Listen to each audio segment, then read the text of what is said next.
எல்லோருக்கும் வணக்கம். நான் உங்கள் தமிழ் வீரயுக நாயகன் வேள்பாரி. கதையோட தொடர்ச்சி. காரி கொம்பு ஓசை மேலெழும் போது நடுப்பகல் கடந்து இருந்தது. போர்க்களத்தின் சரிபாதி நேரம் முடிவடைந்து இருந்தது. முன்களத்தில் இருந்து அடுத்தடுத்து வந்த செய்திகள் கருங்கை வாணனுக்கு குழப்பத்தையே உருவாக்கின. உருமன்கொடி குதிரைப்படையில் நிகழ்ந்துள்ள பாதிப்பை பற்றி அனுப்பிய செய்தி அதிர்ச்சியை உருவாக்கியது. அது உண்மை என்று நம்புவதே கடினமாக இருந்தது. ஆனால் போர்க்களத்தில் தனக்கு வந்து சேரும் செய்தி உண்மையா என்று ஆராய்வதில் தளபதி நேரத்தை செலவிடக்கூடாது. ஏனென்றால் அது அவன் படை அவனுக்கு அனுப்பும் செய்தி. அந்த செய்தியை கொண்டு அடுத்து செய்ய வேண்டியதைத்தான் சிந்திக்க வேண்டும். குதிரைப்படை சந்தித்த அதே சிக்கலைத்தான் தேர்ப்படையும் சந்தித்தது. ஈக்கி மணல்கள் பாய்ந்து செல்லும் குதிரையின் வேகத்தை கட்டுப்படுத்தின. நகரி வீரன் வெகு விரைவில் தனது ஆவேசத்தை இழந்து குழப்பத்துக்குள் சிக்கினான். பரம்பின் தரப்பில் கூளையனின் தாக்குதல் வேகம் நேரமாக ஆக அதிகரிக்க தொடங்கியது. வேந்தர் படையின் தேர்கள் விரைந்து செல்ல முடியாத நிலையில் பரம்பின் தேர்கள் பாய்ந்து முன்னகர்ந்து கொண்டிருந்தன. வாள்படை மோதும் களத்தில்தான் வேந்தர் படை வெகு தொலைவு முன்னேறி இருந்தது. வாள்படை தளபதி சாகலைவன் மூர்க்கத்தோடு தாக்கி முன்னேறி கொண்டிருந்தான். ஆனாலும் பரம்பின் தரப்பில் பேரிழப்பு எதுவும் நிகழாமல் இருந்தது. நீண்ட நேரத்திற்கு பிறகுதான் அவன் பரம்பு வீரர்கள் அணிந்திருக்கும் மெய் கவசத்தை உற்று கவனித்தான். வேந்தர்களின் தரப்பில் தளபதிகள், சேனை வரையர்கள், சேனை முதலிகள், மெய் காப்பாளர்கள் ஆகியோர் மட்டுமே உடலை காக்கும் மெய்க்கவசம் அணிந்திருந்தனர். மற்ற வீரர்கள் அனைவரும் கைகளில் கேடயத்துடனும் வாளுடனும் தான் களத்தில் போரிட்டு கொண்டிருந்தனர். பரம்பு வீரர்கள் அனைவரும் மெய்க்கவசம் அணிந்திருந்தனர். ஆனால் அது வேந்தர் படையினர் அணிந்திருந்ததை போல இரும்பால் ஆன மிகுந்த எடை கொண்ட கவசம் அல்ல. மாறாக சிவப்பு சித்திரமூலி, செங்கொடி வேலி ஆகியவற்றை அரைத்து முரியன் ஆசான் செய்தது. முரியன் ஆசான் இரளிமேட்டுக்கு வந்ததும் முதலில் இட்ட கட்டளையே இந்த வகை செடிகளை கொண்டு வந்து சேர்க்க சொல்லித்தான். பரம்பெங்கும் இருக்கும் ஆண்களும் பெண்களும் அடுத்த ஓரிரு நாளில் போதுமான அளவுக்கு கொண்டு வந்து சேர்த்தனர். அவற்றை தகுந்த சேர்மானத்தோடு அரைத்து பனை நாரோடு பிசைந்து வெயில் சூடேற்றி நிழலில் உலர்த்தினர். ஆரிய கஞ்சியில் திரண்ட மேலாடையை போல அது உலர்ந்தது. தோலின் குணம் கொண்ட ஆனால் பாறையின் பக்கு போன்றது. இந்த ஆடை ஒரு வகையில் உடும்பின் மேல் தோல் போன்றது. அதை துளைத்து கொண்டு எந்த ஒரு ஆயுதமும் எளிதில் உள்ளே புக முடியாது. பரம்பு வீரர்கள் அந்த மெய்க்கவசத்தையே அணிந்திருந்தனர். மார்பின் மேல் போர்த்தி பின்புற கயிறுகளால் இழுத்து கட்டியிருந்தனர். கணமில்லாத ஆடையாகவும் அதே நேரத்தில் அம்பும் வாளும் எளிதில் உள்ளே புக முடியாததாகவும் இருந்தது அந்த மெய்க்கவசம். வேந்தர்களின் வில்படையின் தாக்கு திறனை பரம்பின் தாக்கு திறனோடு ஒப்பிட்டால் சரிபாதிக்கும் குறைவுதான். அதுவும் உலோகவில் ஏந்தியவர்கள் படையின் முன்னணியினர் மட்டுமே.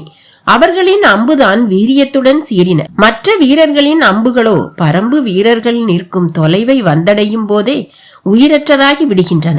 வில்படை, தேர்ப்படை, யானைப்படை ஆகிய 3 படைகளிலும் முதன்மையான ஆயுதம் வில்தான். ஆனால் வேந்தர் படை வீரர்கள் எதிரிகளை தாக்குவதற்காக தங்களை நிலை நிறுத்திக் கொள்ள வேண்டிய இடத்துக்கு அருகில் கூட வர முடியாதபடி இருந்தது பரம்பு படையின் தாக்குதல். அது மட்டுமல்ல, பரம்பு வீரர்கள் அனைவரும் மெய்க்கவசம் அணிந்தவர்களாக இருந்தனர். எனவே பரம்பின் தரப்பில் ஒரு வீரனை சாய்ப்பதே பெரும்பாடாக இருந்தது. பரம்பின் வாள்படையில் உள்ள அனைவரும் மெய்க்கவசம் அணிந்திருந்ததால் முன்னேறி சென்று தாக்கிய சாகலைவனால் எதிரிகளை வீழ்த்தி முன்னேற முடியவில்லை. நீண்ட நேரத்திற்கு பிறகுதான் அவன் உணர்ந்தான். எதிரிகள் விலகி பின்வாங்கும் வழியில் மட்டுமே தனது படை முன்னேறுகிறது என்றும் அவர்களை சிதைத்தோ அழித்தோ முன்னேறவில்லை என்றும். ஆனாலும் ஒரு கிழவன் தனக்கு எதிரான படைக்கு தலைமை ஏற்கிறான் என்பதை அவனால் சகித்துக் கொள்ள முடியவில்லை. அம்பும் ஈட்டியும் போன்றதன்று வாள். அதன் ஒவ்வொரு வீச்சிலும் வீரனின் முழு ஆற்றலும் வெளிப்பட்டாக வேண்டும். கைப்பிடியின் இறுகிய விரல்களுக்குள் காற்று புகுந்தால் கூட வாளின் வீச்சு வலிமை இழக்கும். போர் என்பது உயிரை வைத்து விளையாடும் விளையாட்டு. அதை ஒவ்வொரு கணமும் உணரச் செய்வது வாள் சண்டை. ஈட்டியும் அம்பும் போல எங்கோ இருப்பவனை நோக்கிய தாக்குதல் அல்ல இது. தான் பிடித்திருக்கும் கேடயத்தில் மோதும் எதிரியின் வாள் வலிமையை அந்த அழுத்தம் கொண்டு மதிப்பிட முடியாதவனால் ஒருபோதும் வெற்றியை ஈட்ட முடியாது. பரம்பின் தரப்பில் வாள்படைக்கு தலைமை ஏற்ற தேக்கன் எதிரிகளை முடிந்த அளவுக்கு தனது எல்லைக்குள் உள்வாங்கும் உத்தியையே கடைபிடித்தான். எனவே வேந்தர் படை மிக அதிக தொலைவுக்கு பரம்பின் தரப்புக்குள் இழுக்கப்பட்டிருந்தது. சாகலைவன் தேக்கனுடனான நேரடி தாக்குதலை எதிர்பார்த்து முன்னகர்ந்து போய்கொண்டிருந்தான். கிழவனை வெட்டி சரிப்பதன் மூலம் எதிரியின் தளபதியை முதலில் வீழ்த்திய பெருமையை அடைவதற்காக விரைந்து போய்க் கொண்டிருந்தான். வேந்தர் படை இப்போது நிலை கொண்டுள்ள வரைபடம் மிகவும் ஏற்ற இறக்கத்தோடு இருக்கிறது. வாள்படையானது எதிரிகளின் தரப்புக்குள் மிகவும் முன்னேறி இருக்கிறது. ஆனால் விற்படையும் குதிரைப்படையும் தனது தரப்புக்குள் உள்வாங்கி இருக்கின்றன. தேர்ப்படையானது இரண்டுக்கும் இடைப்பட்ட நிலையில் இருக்கிறது. இது போன்ற நிலைதான் தலைமை ஏற்கும் தளபதிக்கும் பெரும் நெருக்கடியை உருவாக்கும். படையின் இத்தகைய நிலையால் அடுத்து உருவாகப் போகும் சூழலை எளிதில் கணிக்க முடியாது. அதனால்தான் தனக்கு வந்து சேர்ந்த செய்தியில் இருந்து பெரும் குழப்பத்தை சந்தித்துக் கொண்டிருந்தான் கருங்கைவாணன். பரம்பு வீரர்களை எண்ணிக்கையை கொண்டு மட்டுமே மதிப்பிடக் கூடாது என்பதை அவன் நன்கு அறிவான். ஆனால் சமதள போர் என்பதாலும் தன்னுடைய படையில் இருக்கும் வீரர்களின் எண்ணிக்கை அளவிடற்கரியதாக இருப்பதாலும் அவன் பெரும் நம்பிக்கை கொண்டிருந்தான். முதல் நாளே இந்த போர் முடிவுக்கு வரும் என்று நினைத்தான். ஆனால் போர்க்களத்தில் மேலும் செம்புழுதி நம்பிக்கையை மறைக்க தொடங்கியது. உதிரனின் தலைமையிலான வில்படை ஆவேசம் கொண்டு வேந்தர் படையின் கட்டமைப்பை பிளந்து முன்னேறி கொண்டிருந்தது. பரம்பு வீரர்கள் முதுகில் வைத்துள்ள அம்பரா தூணி கம்பங்கதிர் போன்ற வடிவமைப்பை கொண்டிருந்தது. மைய தண்டை சுற்றி அம்புகள் செருகப்பட்டிருந்தன.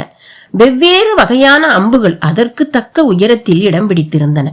100 120 அம்புகளை கொண்டதாக ஒவ்வொரு அம்பரா தூணியும் இருந்தது. வேந்தர் படை வீரர்கள் பயன்படுத்தும் அம்பரா தூணி கூம்பு வடிவம் கொண்டிருந்தது. நீண்டிருக்கும் சுரை குடுவையை போன்று அதற்குள் 30 அம்புகளை மட்டுமே வைக்க முடிந்தது. எதிரிகளை தாக்கி அழிக்க முடியாத நிலையில் வெகு விரைவாக தங்களின் அம்புகளை தீர்த்த வேந்தர் படை வீரர்கள் அம்புக்கட்டு வரும் வரை பின்படைக்கு வழிவிட்டு ஒதுங்க வேண்டி இருந்தது. முன்வந்து தாக்கும் அடுத்தடுத்த படை பிரிவுகளும் அம்புகளை தீர்ப்பதில் மிக வேகமாக செயல்பட்டு ஒதுங்கின.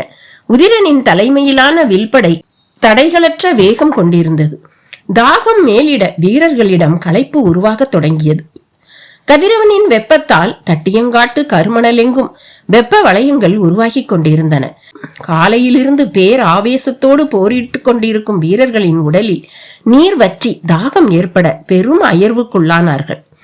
முரியன் ஆசான் நீர்வேலி படர்கொடியின் இலைகளை அதன் சிறு சிறு காய்களோடு சேர்த்து சுருட்டி கைகளின் மணிக்கட்டுக்கு மேலும் கழுத்திலும் தாயத்து போல ஒவ்வொரு வீரனுக்கும் கட்டியிருந்தார்.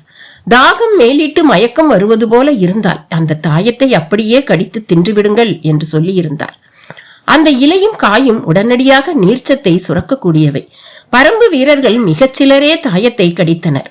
அவர்கள் அதை கடிக்கும் போது எதிரில் வேந்தர் படை வீரர்கள் ஆயுதங்களை கை கொள்ள முடியாத கிறக்கத்தில் இருப்பது தெரிந்தது. கருங்கைவாணனுக்கு களத்தின் எல்லா திசைகளில் இருந்தும் செய்திகள் வந்து கொண்டிருந்தன. ஆனால் ஒரு செய்தி கூட அவன் நினைத்ததை போல இல்லை. வாள்படை மட்டும்தான் வெகுவாக முன்னோக்கி போய்கொண்டிருந்தது. அதை சொல்ல வருபவன் மட்டும்தான் உற்சாகத்தோடு சொல்லி செல்கிறான். ஆனால் மற்ற படைகள் இருக்கும் நிலைக்கும் வாள்படை இருக்கும் நிலைக்கும் பெருத்த வேறுபாடு இருந்தது. வேட்டுவன்பாறை தாக்குதலில் திதியன் முன்னேறி போனபோது வந்த எண்ணம் இப்போது உருவாக தொடங்கியது. சாகலைவன் ஏதோ பொறியில் மாட்டப் போகிறான் என்று தோன்றியது. இந்த எண்ணம் தோன்றிய கணத்தில்தான் காரமலையின் மேல் இருந்து அடுத்ததொரு பேரோசை கேட்டது. இந்த ஓசையின் மூலம் எதிரிகள் என்ன செய்தியை சொல்லுகின்றனர் என்பதை கணிக்க முடியவில்லை. ஆனால் இதன் அடிப்படையில் தான் அவர்கள் உத்தியை வகுக்கிறார்கள் என்பது மட்டும் புரிந்தது. இப்போது வெளிப்பட்ட காரிக்கொம்பின் ஓசை இறுதி 5 நாளிகையின் தொடக்கத்தை அறிவிப்பதாகும். பரம்பு வீரர்கள் தாங்கள் வகுத்த போர் உத்தியின் இறுதி பகுதியை நிறைவேற்ற ஆயத்தமாயினர். தாகமும் தாங்க முடியாத மயக்கமும் வேந்தர் படை வீரர்களுக்கு உருவாகும் இந்த நேரத்தில் பரம்பு வீரர்கள் தங்களின் தாக்குதல் வேகத்தை இரட்டிப்பாக்கினர். வில்படையினர் இதுவரையிலும் பயன்படுத்தாத கொடுமர அம்புகளை பயன்படுத்த தொடங்கினர். கருங்கைவாணன் நிலைமையை கணித்து என்ன செய்யலாம் என்று சிந்தித்துக் கொண்டிருந்த போது பரம்பின் அனைத்து படைகளும் பல கூறுகளாக பிரிந்து ஆவேசம் கொண்டு தாக்கி முன்னேறினர். அவர்கள் நேர் எதிர் திசையில் மட்டும் முன்னேறவில்லை, மாறாக பல திசைகளில் பிரிந்து கலைந்தனர். அதே நேரத்தில் அவர்கள் எந்த திசையில் போக நினைக்கிறார்களோ அந்த திசையில் போக விடாமல் மறித்து நிறுத்த முடியாத நிலையில் வேந்தர் படை இருந்தது. குறுக்கும் மறுக்குமாக பல இடங்களில் அவர்கள் நுழைந்து கொண்டிருந்தனர். வேந்தர் படை வீரர்களிடம் குழப்பம் உருவாக தொடங்கியது. என்ன நடக்கிறது என்பது புரிபடாததாக இருந்தது.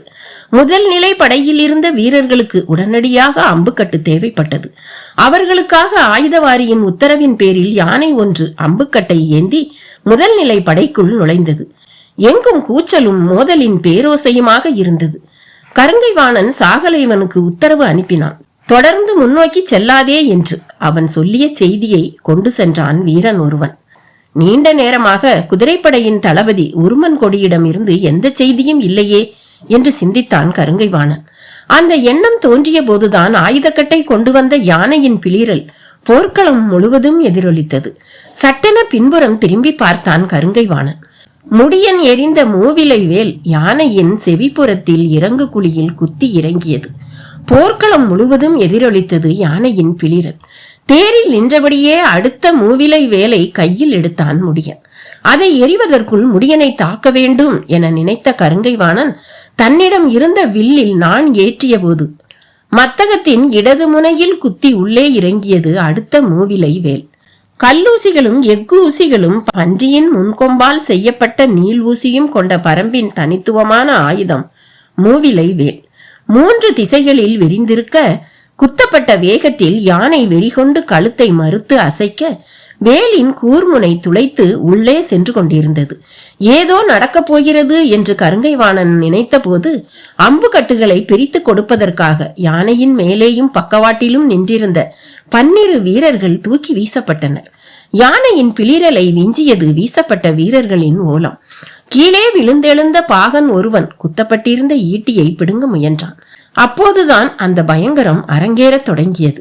மூவிலை வேலின் வடிவமைப்பே எதிரெதிர் திசையில் உள்ளே நுழைந்து செருகி கிடப்பதுதான். இப்போது அதை இழுக்க நினைத்தால் ஒரு திசையில் இருக்கும் கூர்முனை வெளிவர மற்ற 2 திசைகளில் இருக்கும் கூர்முனைகள் அழுத்தி உள்ளே நுழையும்.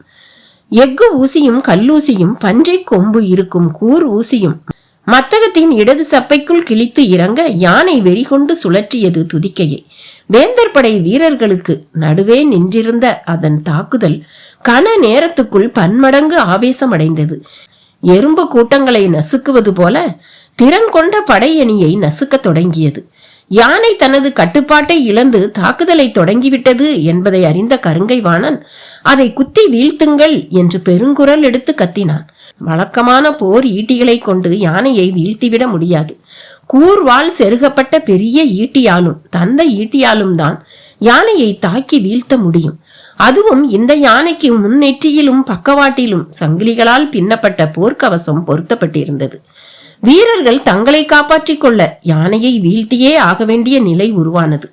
தாக்குதல் தொடுக்க தொடுக்க யானையின் ஆவேசம் பல மடங்கு பெருகிக் கொண்டிருந்தது. துதிக்கையை சுழற்றி எரிந்து அடித்து நொறுக்கி கொண்டிருந்தது. மத்தகத்தின் இடது சப்பைக்குள் இறங்கிய மூவிலை வேல் வேதனையை பல மடங்கு அதிகப்படுத்தியது. பிளிரலின் ஓசையில் அதன் மூர்க்கம் உச்சத்தை தொட்டு கொண்டிருப்பது தெரிந்தது. இரும்பு சங்கிலியால் போர்க்கவசம் போர்த்தப்பட்ட யானையை 2 வேல்கம்பு வீச்சினால் பரம்பின் வீரன் ஒருவன் தாக்க முடிந்ததை வேந்தர் படை வீரர்கள் மிரண்டு போய் பார்த்தனர். ஆனால் இந்த மிரட்சி அடுத்த சில கணங்களுக்கு கூட நிற்கவில்லை. அதே யானை தங்களை அழித்தொழிக்கும் நிலை உருவானதால் ஆவேசத்தோடு இறங்கி போரிட வேண்டியதாகிவிட்டது. எவ்வளவு வேகமாக இதை வீழ்த்துகிறோமோ அவ்வளவு வேகமாக படையின் பாதிப்பு குறையும். வேந்தர்களின் வில்படையின் மையப்பகுதி யானையுடன் போரிட்டுக் கொண்டிருந்த போதுதான் முதல் நிலை படையின் கட்டுக்கோப்பு குலையத் தொடங்கியதை கருங்கைவாணன் உணரத் தொடங்கினான். எதிரி படையின் தளபதியான முடியன் எங்கே இருக்கிறான் என்று கருங்கைவாணனின் கண்கள் காலையிலேயே தேடின. அவன் கண்ணிலேயே படவில்லை. அதற்கு மேல் அவனை பொருட்படுத்தி தேட ஒன்றுமில்லை என்ற முடிவுக்கு போனான். காரிக்கொம்பின் ஓசை கேட்டதும் போர்க்களத்தின் கடைசி நாளிகை தொடங்கியது. பரம்பின் தரப்பில் படைப்பிரிவின் பின்னிலையில் நின்றிருந்த பலர் இப்போது முன்னிலைக்கு வந்து கொண்டிருந்தனர். அப்போதுதான் முடியனின் தேர் களத்தின் நடுவில் வந்து நின்றது. திடீரென இந்த இடத்துக்கு எப்படி இவன் முன்னேறி வந்தான் என்று கருங்கைவாணன் நினைத்து கொண்டிருக்கும் போது குறுக்கும் நெடுக்குமாக எல்லா பகுதிகளிலும் பரம்பு வீரர்கள் நுழைந்து போய்க் கொண்டிருந்தார்கள்.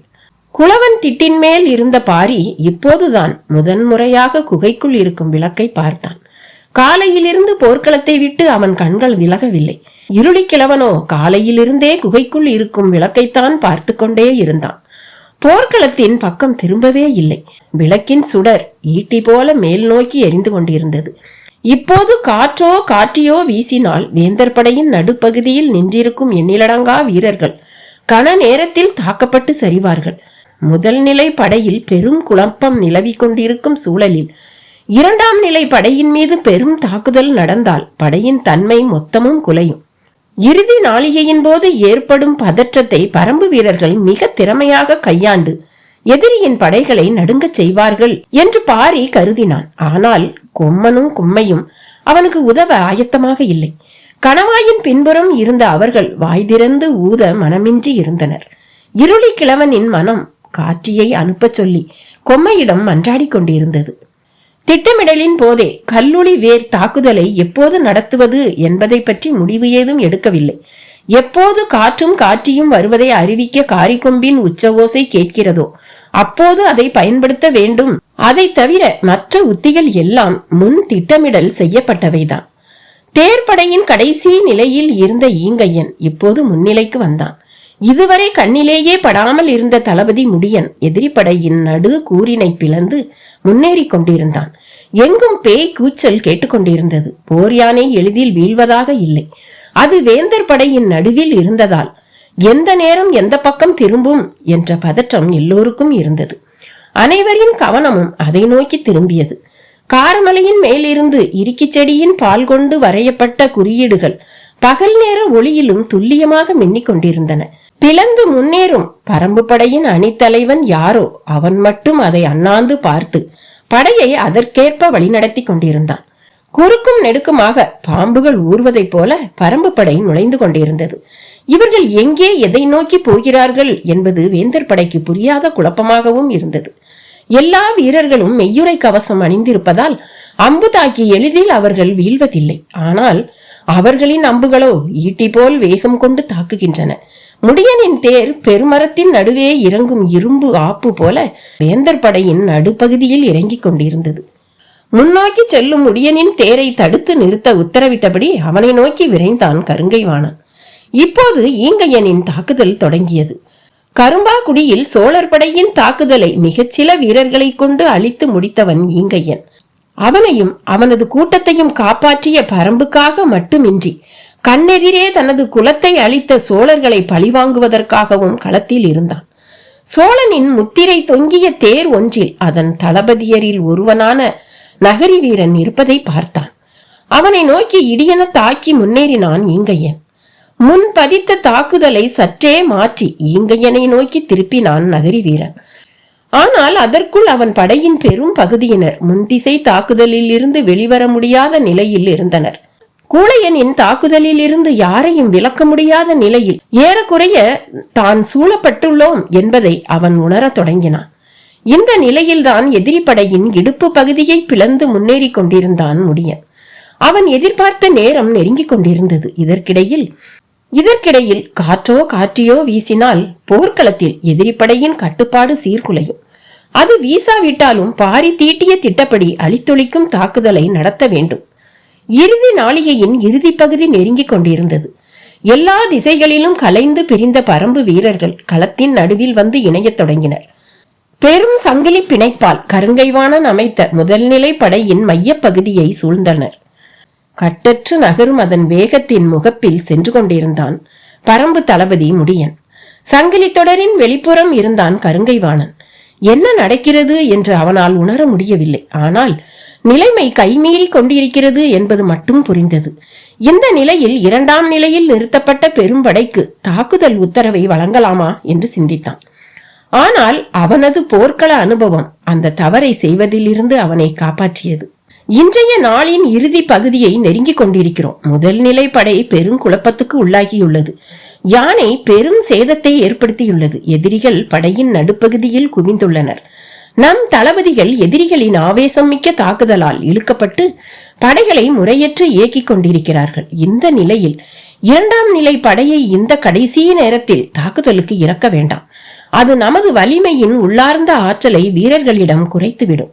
இன்னும் இருக்கும் சிறிது நேரத்தில் தாக்குதலின் வேகத்தை கூட்டி எவ்வளவு முடியுமோ அவ்வளவு சமாளிப்போம் என்ற முடிவுக்கு வந்தான்.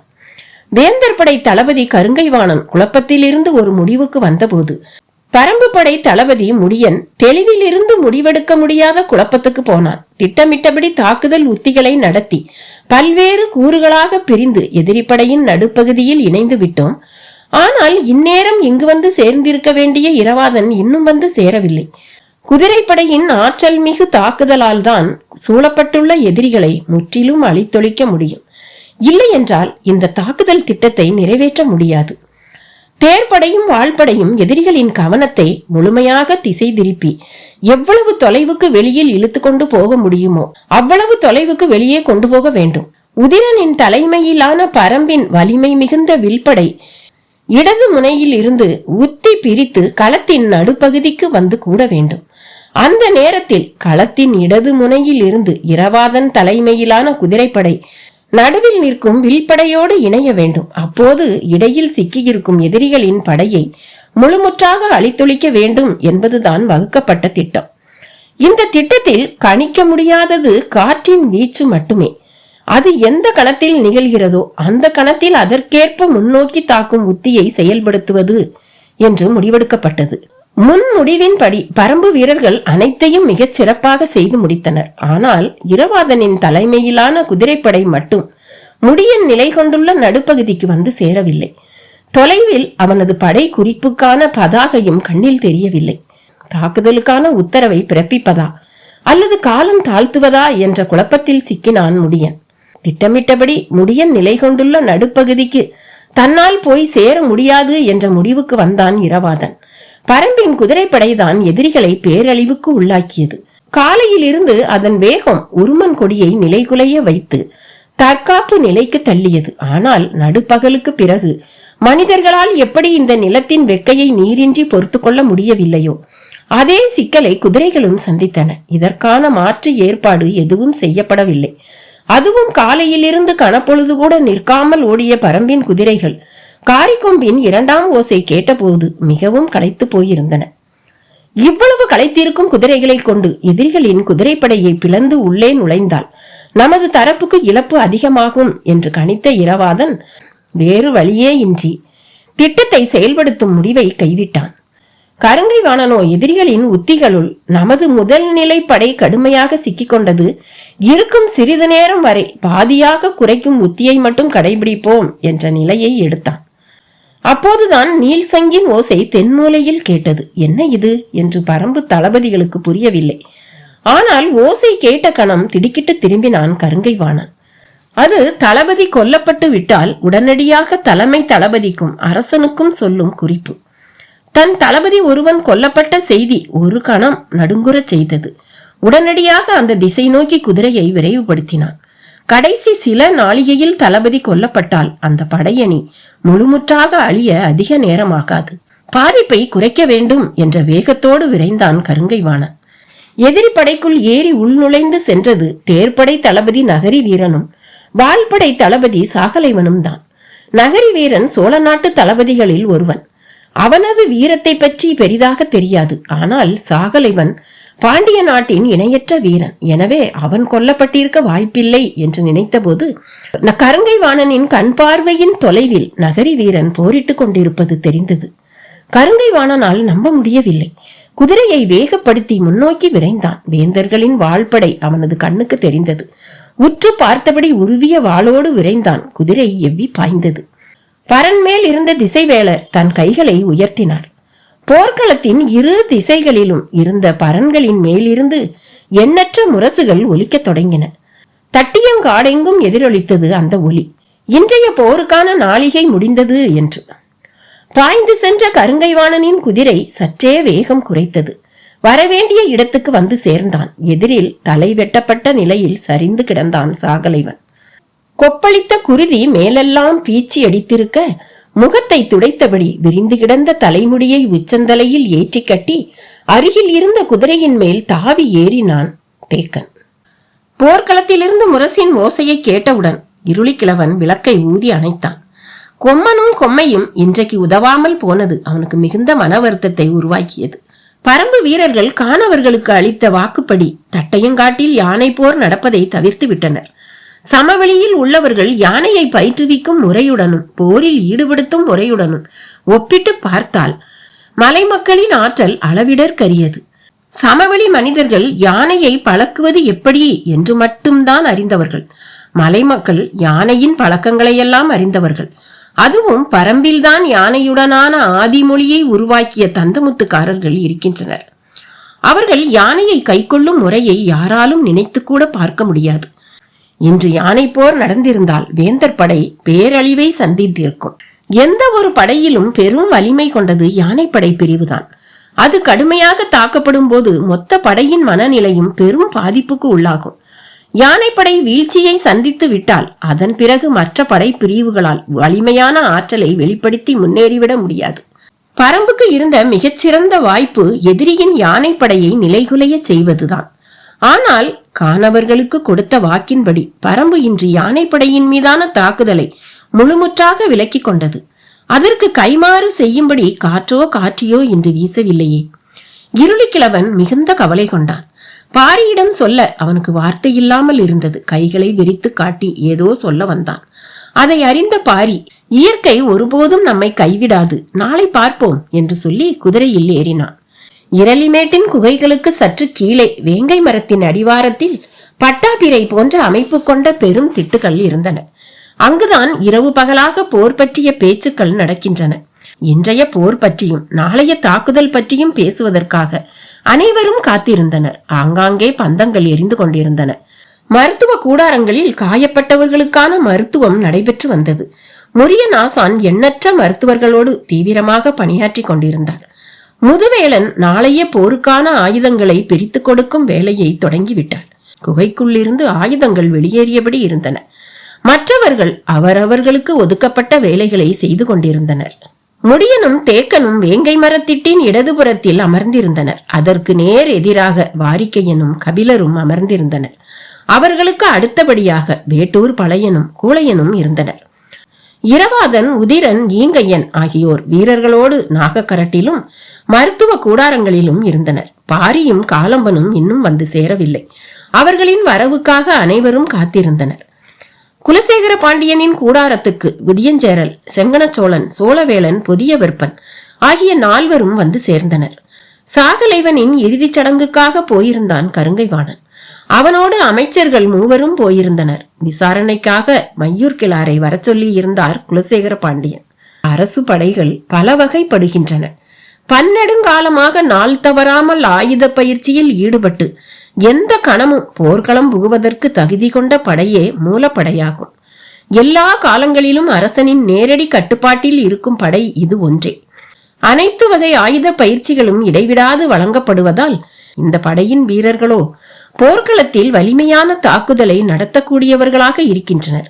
மூலப்படைக்கு அடுத்தபடியாக வலிமை வாய்ந்ததாக கருதப்படுவது உரிமை படையாகும்.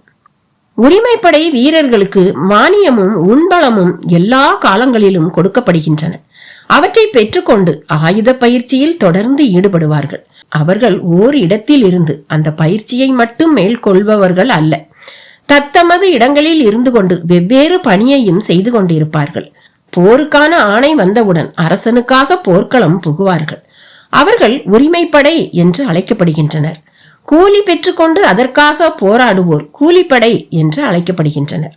இந்த படைகள் தவிர துணைப்படை, காணப்படை, வன்படை, குழுப்படை இப்படி பல்வேறு படைகள் உள்ளன.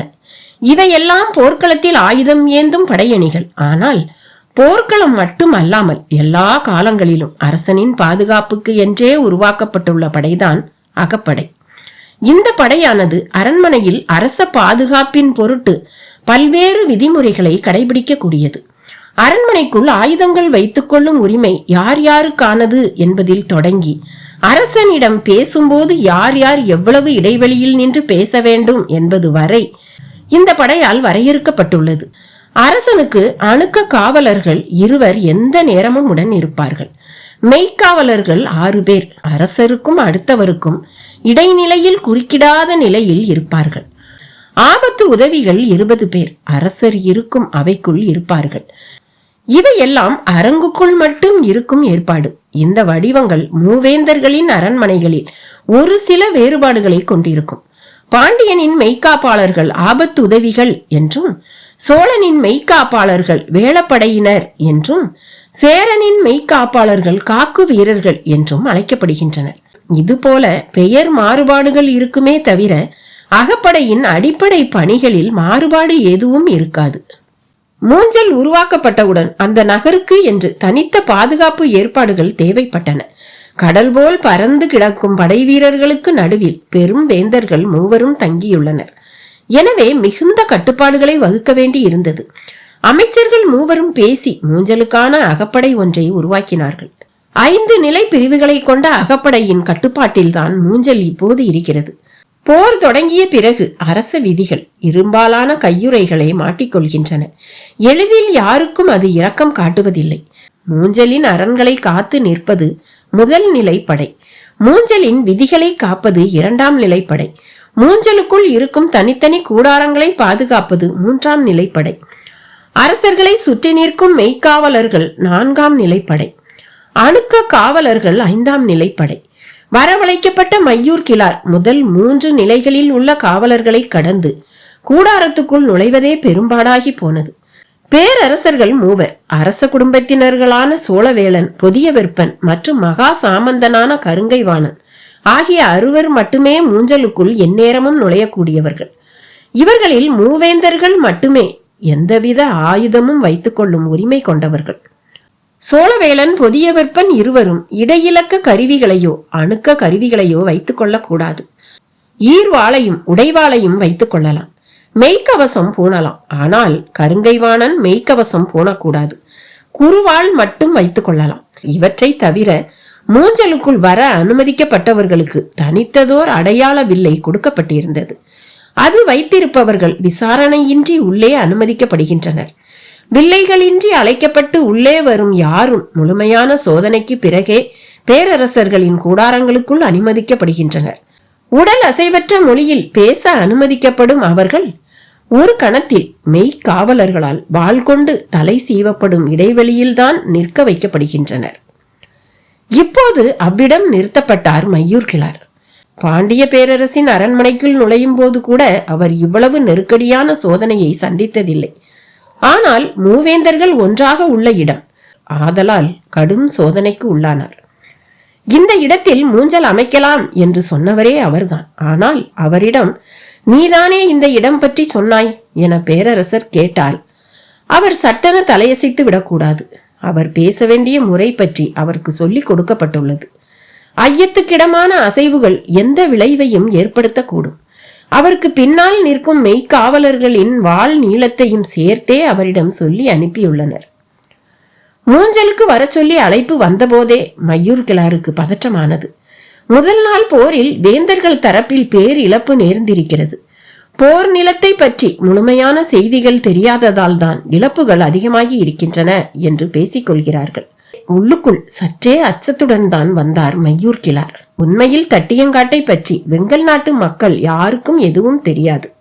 அந்த பால் நிலத்தில் போர்க்களத்தை தீர்மானித்ததே பெரும் தவறு. இதை எப்படி வேந்தரிடம் சொல்ல முடியும் என்ற குழப்பத்தோடு வந்தவருக்கு அகப்படையினரின் கெடுபிடிகள் மேலும் பதற்றத்தை உருவாக்கின.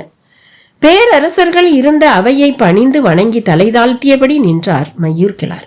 இன்று பாரி போர்க்களம் புகுந்தானா என்று கேட்டார் குலசேகர பாண்டியன். கேள்வி மையூர் கிழாரை சற்றே இளைப்பார செய்தது. அவர் அஞ்சியது போன்ற கேள்விகள் கேட்கப்படவில்லை. சிக்கல் இல்லாத கேள்வியைத்தான் அவர் எதிர்கொள்ள வேண்டி இருந்தது. எனவே தெளிவான குரலில் சொன்னார், பாரி வரவில்லை பேரரசே என்று. அவன் எங்கு இருந்தான் என்று கேட்டார். நாகக்கரட்டின் மேல்தான் இருந்திருக்க வேண்டும். அங்கிருந்துதான் கொம்போசைகள் எழுப்பப்பட்டு தாக்குதலுக்கு வழிகாட்டப்பட்டது என்றார். அவன் எப்போது போர்க்களம் புக வாய்ப்பிருக்கிறது என்று கேட்டார். குடி ஆசானும் குடிமுடியனும் இருக்கும் வரை பரம்பின் குடித்தலைவன் தனது மண்ணை விட்டு வெளியேறி வரமாட்டான் என்றார். குடி ஆசான் யார்? தளபதி சாகலைவனை கொன்றவன். இன்று போர்க்களத்தில் ஈட்டி எறிந்து யானையை வீழ்த்தியது குடிமுடியன்தான் என்றான் உதியஞ்சேரல். அப்போது கருங்கைவாணன் உள்ளே வந்தான். அவனோடு தளபதிகள் 4 வந்தனர்.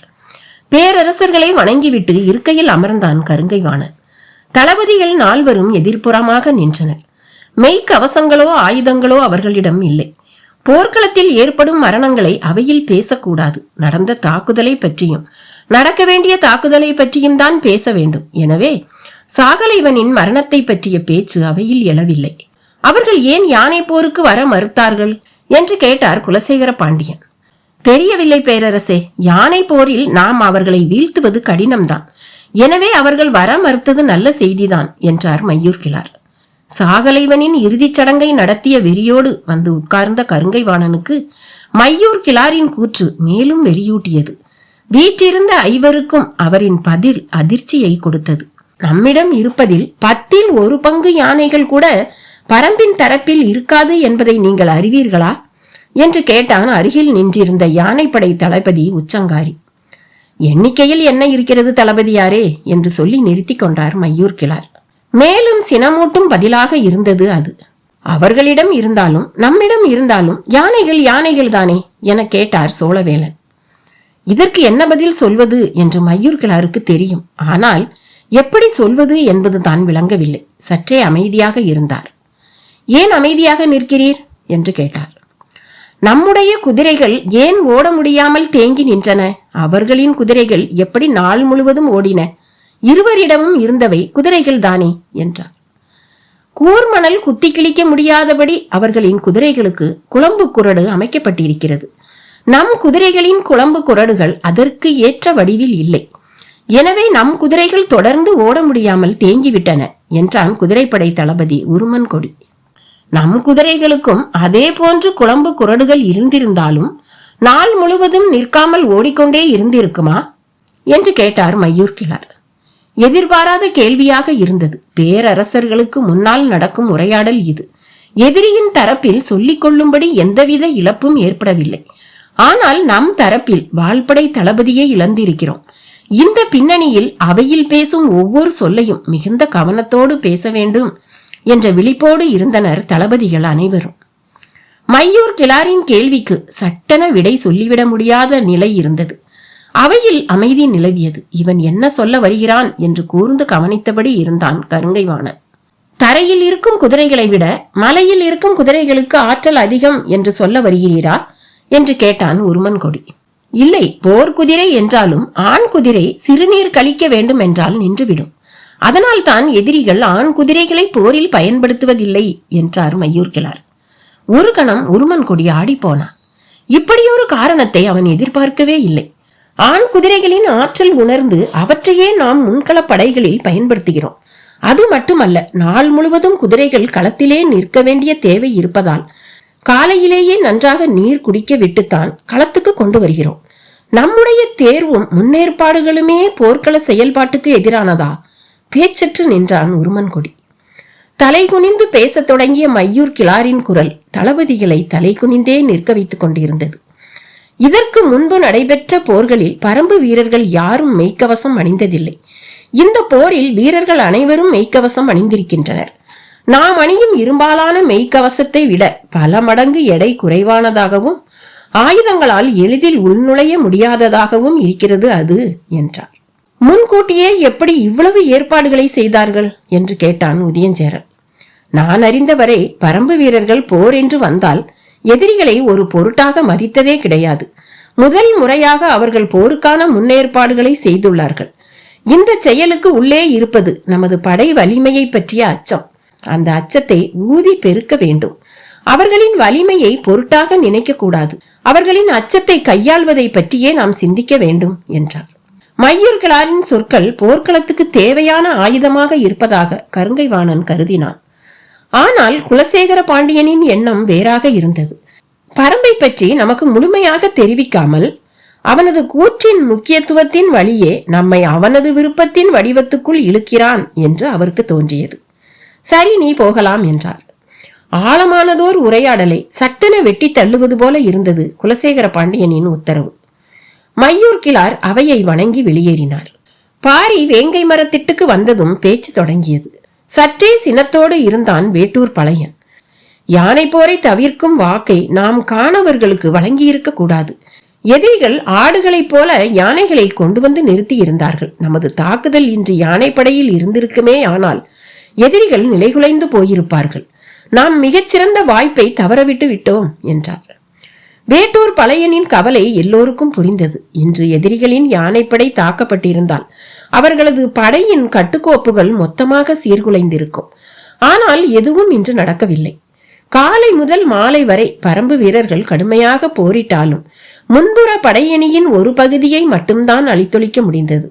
இந்த எண்ணத்தின் வெளிப்பாடாகத்தான் வேட்டூர் பழையனின் சொல் இருந்தது. வாக்களிக்கப்பட்ட பிறகு நமக்கு கிடைக்கும் நன்மையை கருதி அளிக்கப்பட்ட வாக்குக்காக வருத்தப்படுதல் கோழைத்தனம் அல்லவா என்று கேட்டான் பாரி. எனக்கு புரிகிறது. ஆனால் மூவேந்தர்களின் பெரும் படைக்கு எதிராக போர்க்களத்தில் நின்று கொண்டிருக்கும் நமக்கு நாமே சிக்கல்களை உருவாக்கி கொள்வது எந்த வகையில் அறிவார்ந்த செயல் என்று கேட்டான். அறிவு என்பது ஆசை கொண்டு அளக்கப்படுவதல்ல. வெற்றியின் மீது ஆசை கொண்டு அளிக்கப்பட்ட வாக்கை அளக்க முயல்கிறீர் என்றான் பாரி. இல்லை பாரி, நான் வெறும் ஆசையின் பொருட்டு இதை கூறவில்லை. போர் எவ்வளவு விரைவாக முடிக்கப்பட வேண்டுமோ அவ்வளவு விரைவாக முடிக்கப்பட வேண்டும். நாம் யார் என்பதை எதிரி அறிந்து கொள்ளும் முன் அவர்கள் அழிக்கப்பட்டாக வேண்டும். அவர்களிடம் எண்ணிலடங்காத வீரர்களை கொண்ட படை இருக்கிறது என்பது ஒரு பொருட்டே அல்ல. ஆனால் மையூர் கிளார் என்று ஒருவன் இருக்கிறான். அவனை நாம் குறைத்து மதிப்பிட்டு விடக்கூடாது. அவன் சொன்ன குறிப்பை வைத்தே மயிலாவுக்கான நிறைசூல் விழாவை அறிந்து எதிரிகள் தாக்குதல் தொடுத்துள்ளனர். நம் மீது எப்போதெல்லாம் எதிரிக்கு அச்சம் ஏற்படுகிறதோ அப்போதெல்லாம் அந்த அச்சத்தை அவனால் கலைக்க முடியும். எனது கவலை அவன் பொருட்டுத்தான் என்றார். அவை சற்றே அமைதி கொண்டது. சிறிது நேரத்திற்கு பிறகு பாரி கேட்டான், அவனுக்கு தட்டியங்காட்டு நிலம் பற்றி தெரியுமா என்று. எனக்கே தெரியாதே, அவனுக்கு எப்படி தெரியும்? அவன் காணவர்களை அறிவானா என்று கேட்டான் பாரி. வாய்ப்பே இல்லை. காற்றையும் காற்றியையும் பற்றி தெரியுமா என்று கேட்டான் பாரி. தெரிந்திருக்காதுதான். மெய்க்கவசத்தையும் மூலிகை வேலினையும் அறிவானா? அறிய மாட்டான். பிறகு ஏன் அவன் குறித்து இவ்வளவு கவலை கொள்கிறீர்கள்? இவை எல்லாவற்றையும் அவன் அறியவில்லை என்பது பெரிதல்ல. ஆனால் அவன் அறிந்து வைத்திருப்பது இவை எல்லாவற்றையும் விட முக்கியமானது. அப்படி அவன் எதை அறிந்து வைத்திருக்கிறான் என்று வேகமாக கேட்டான் தேக்கன். அவன் பாரியை அறிவான். யாரும் எதிர்பாராததாக இருந்தது இந்த சொல். பரம்பின் மரபுகளை அறிவான். இங்கு உள்ள குடிகளின் வீரத்தை அறிவான். ஆனால் இவை எல்லாவற்றையும் விட முக்கியமானது, எதிரியின் கூடாரத்தில் பாரியை அறிந்தவன் அவன் ஒருவனே. அவன் பொருட்டு நாம் பதற்றப்பட வேண்டாம். அவன் போர்க்களம் புகும் நாளுக்காக காத்திருப்போம் என்றான் முடியன். அப்போதுதான் இரவாதனும் உதிரனும் ஈங்கையனும் வந்து சேர்ந்தனர். மையூர் கிளாரோடு தளபதிகள் 4 அவை விட்டு வெளியேறினர். பேரரசர்களோடு தலைமை தளபதி கருங்கைவாணன் மட்டுமே அவையில் இருந்தான். சோழவேளன் சொன்னார், மையூர் கிளார் பரம்பினை பற்றிய எல்லா செய்திகளையும் துல்லியமாக கூறுகிறார் என்று.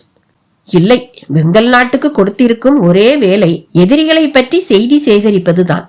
ஆனால் இவனுக்கு ஒத்துழைக்காத 6 ஊர்கள் வெங்கல் நாட்டில் உண்டு. உண்மையில் அந்த இடத்தில்தான் இவனால் அதிக செய்தியை சேகரிக்க முடியும். அது இவனுக்கு தெரியவில்லை என்றார் குலசேகர பாண்டியன். இவன் போர்க்களத்துக்குள்ளே வைத்து பயன்படுத்தப்பட வேண்டிய ஆள். இவனை வெளியில் வைப்பதால் நமக்குத்தான் இழப்பு என்று நினைக்கிறேன் என்றான் புதிய விற்பன். அவன்தான் நமக்கான தூண்டில் புழு. அந்த புழுவை கடிக்க பரம்பு தளபதிகள் காத்திருப்பார்கள். பொருத்தமான நேரத்தில் போர்க்களத்துக்குள் இவனை இறக்கலாம் என்றார் குலசேகர பாண்டியன். பேரரசர்களுக்கிடையேயான உரையாடலை கவனித்தபடி இருந்தான் கருங்கைவாணன். ஒரு தளபதி, 2 சேனை வரையர்கள், 35 சேனை முதலிகள் இன்று கொல்லப்பட்டிருக்கின்றனர். ஆனால் இந்த மரணங்கள் எவையும் இந்த அவைக்கு ஒரு பொருட்டே அல்ல. அதுதான் பேரரசர்களின் படைபலம். அந்த மாபெரும் படைப்பிரிவுகளுக்கான அடுத்த நாள் திட்டமிடல் என்ன என்பதை பற்றி விளக்கினான் கருங்கைவாணன். அவையில் உள்ளோர் திட்டத்தை முழுமையாக கேட்டனர். யாருக்கும் மறுப்பு சொல் இல்லை. கேட்கப்பட்டவை ஏற்கப்பட்டவையாகின. அவை கலையும் முன் குலசேகர பாண்டியன் சொன்னார், நாளைய போரில் வாள்படை தளபதியாக சூலக்கையன் செயல்படுவான் என்று. சரி என்று அனைவரும் ஏற்றுக்கொண்டனர். கொல்லப்பட்ட சாகலைவன் பாண்டிய நாட்டை சேர்ந்தவன். அவனுக்கு பதில் வேறொரு தளபதியை பாண்டியவேந்தர் சொல்லுதலே முறை. அவ்வாறே செய்தார். முடியன் சொன்னான், நாளை அவர்கள் குதிரைகளை முன்பாய்ச்சலில் ஈடுபடுத்த மாட்டார்கள். நின்ற இடத்திலே குதிரைப்படை நின்று கொள்ளும் என்றான். அவர்கள் அப்படி செய்தால் நம்மால் நெடுந்தொலைவு உள்புகுந்து செல்ல முடியாது. நமது தரப்பில் இழப்பு அதிகமாகும், பயனும் இருக்காது என்றான் வேட்டூர் பழையன். அது மட்டுமல்ல, காற்றும் காற்றியும் வீசினாலும் குதிரைப்படையின் வலிமையை குறைக்காமல் நம்மால் மூஞ்சலை நெருங்க முடியாது என்றான் தேக்கன். வேறு என்னதான் வழி என்ற சிந்தனையில் அவை மூழ்கியது. எதிரிகள் தங்களின் படையை 3 நிலைகளில் வைத்துள்ளனர். அவற்றில் முதல் நிலையில் நிற்கும் படையில் பாதி குதிரைகளைத்தான் இன்று வீழ்த்த முடிந்தது. ஈக்கி மணலால் குழம்பு கிளிபட்ட குதிரைகள் மீண்டும் போர்க்களம் புக 1 மாதம் ஆகும். அப்போதும் அவை துணிந்து தாவி விடாது. ஆனால் மீதமுள்ள குதிரைகளை விலக்கி உள்புகுந்து செல்வது எளிய செயல் அல்ல. சரியான உத்தியால் மட்டுமே அதை செய்ய முடியும். நீண்ட நேர சிந்தனைக்கு பிறகு தேக்கன் சொன்னான், ஓங்கலத்தை பயன்படுத்துதல் ஒன்றே வழி என்று. சட்டென முடியனை பார்த்தான் இரவாதன். அவனது பார்வையில் மகிழ்ச்சி மின்னியது. ஒரு முறையா போர் விதி அதை அனுமதிக்குமா என்று கேட்டான் முடியன். கபிலர் நிலைமான் கோல் சொல்லியாக இருக்கும்போது நாம் எப்படி போர் விதியை மீறுவோம்? ஓங்கலத்தை பயன்படுத்துதலில் தவறேதும் இல்லையே என்றார் வாரிக்கையன். பேச்சினூடே தான் ஏன் உள்ளிழுக்கப்பட்டோம் என்பது கபிலருக்கு விளங்கவில்லை. ஆனால் வாரிக்கையனின் பேச்சில் ஏதோ ஒரு முடிச்சு இருப்பது மட்டும் புரிந்தது. இன்றைய தாக்குதலில் எதிரியின் எல்லா தந்திரங்களையும் அறிந்துவிட்டோம். ஆனால் அறிய முடியாததாக ஒன்று இருக்கிறதே என்று கேட்டான் உதயஞ்சேரல். என்ன என்றார் குலசேகர பாண்டியன். எதிரிகள் யானை போரில் மிக வல்லவர்கள் என்றால் அதை ஏன் அவர்கள் தவிர்க்க வேண்டும்? தெரியவில்லை. ஆனால் அதை நாம் சாதகமாக்கிக் கொள்வோம். இனி போர்க்களத்தில் யானைகளுக்கு வேலை இல்லை. எந்த கணமும் நமது யானைப்படை பரம்புக்குள் நுழையலாம். அது எக்கணம் என்பதை பொருத்தமான நேரத்தில் முடிவு செய்வோம். அவர்கள் நமக்காக ஏற்படுத்தி கொடுத்துள்ள வாய்ப்பு இது என்றார் குலசேகர பாண்டியன். மிக சரியான சிந்தனை என அனைவருக்கும் தோன்றியது. பேச்சு முடிந்த சிறிது நேரத்தில் அவை கலைந்தது. வேந்தர்கள் தத்தமது கூடாரங்களை நோக்கி போனார்கள். பாண்டிய பேரரசரை சுற்றி ஆபத்துதவிகள் நடந்தார்கள். சோழனை சுற்றி வேளப்படையினர் சென்றனர். சேரனை காக்கு வீரர்கள் அழைத்துச் சென்றனர். மேற்கு மலையின் சரிவில் மின்னல் வெட்டி இறங்கியது. செங்கணச்சோழன் ஊன்றுகோலை ஊன்றியபடி மெல்ல நடந்து கூடாரத்துக்குள் போனான். அவன் வருகைக்காக கூடாரத்துக்குள் காத்திருந்தான் சோழர்களின் ஒற்றற்படை தளபதி. மூஞ்சலுக்குள் நுழைய சிறப்பு வில்லைகள் கொடுக்கப்பட்டது. ஒற்றற்படை தளபதிகளுக்கு மட்டும்தான். அவர்கள் எந்த நேரமும் வரலாம். இந்த இரவு வேளையில் தனது வரவுக்காக காத்திருப்பதில் இருந்தே அவன் முக்கியத்துவத்தை உணர முடிந்தது. என்ன செய்தி என்று கேட்டான் செங்கணச்சோழன். பேரரசனை வணங்கிவிட்டு சொன்னான். கரும்பாக்குடி தலைவன் ஈங்கையன் பாரியின் படையில் பங்கேற்று போர் புரிகிறான் என்றான் ஒற்றற்படை தளபதி. செங்கணச்சோழனுக்கு அவன் சொல்ல வருவது புரியவில்லை. என்ன சொல்கிறாய்? விளங்கும்படி சொல் என்றான். தங்களுக்கு பேரரசர் பட்டம் சூட்டும் வேளையில் கரும்பாக்குடியினரின் மீது மீண்டும் ஒரு தாக்குதல் நடத்தப்பட்டது. கரும்பாக்குடியினர் ஈங்கையனின் தலைமையில் மிக கடுமையான எதிர்த்தாக்குதலை நடத்தினார்கள். இறுதியில் அவர்களை வீழ்த்தினார் நம் தளபதி உரையன். வீழ்த்தப்பட்ட ஈங்கையன் உள்ளிட்ட அவன் தோழர்களை கப்பல் அடிமைகளாக விற்றார். ஆனால் அந்த ஈங்கையன் இன்று பரம்பு படையில் தளபதிகளில் ஒருவனாக நின்று போர் புரிகிறான் என்றான். வியப்பு நீங்காமல் ஒற்றற்படை தளபதியை பார்த்தான் செங்கணச்சோழன். நீ சொல்வது உறுதியான செய்திதானா என்று. உறுதியான செய்திதான் பேரரசே, நம்மவர்கள் நேரில் பார்த்துள்ளனர் என்றான். சரி, மற்றவர்களுக்கு தெரிய வேண்டாம் என்று சொல்லி அவனை அனுப்பி வைத்தான்.